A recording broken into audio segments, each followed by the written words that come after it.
Video na ito upang alamin ang pinaka-latest na balita tungkol sa lagay ng panahon at bagyo. Update today.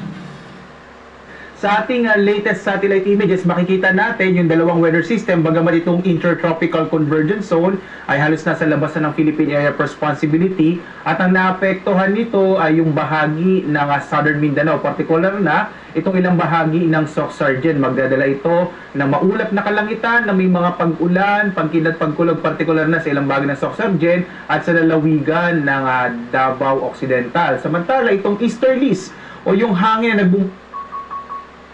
na pa rin ng maulap na kalangitan na may mga pag-ulan, particular na sa may bahagi ng Eastern Visayas. Magdadala rin ito ng mas malaking tsansa ng mga thunderstorms sa bahagi ng Bicol Region, Aurora at Quezon. Sa nalalabing bahagi nating bansa, makikita nyo, even dito sa may bahagi ng Luzon ay generally fair weather pa rin, medyo mainit na panahon, pero posible pa rin yung mga thunderstorms sa hapon hanggang sa gabi.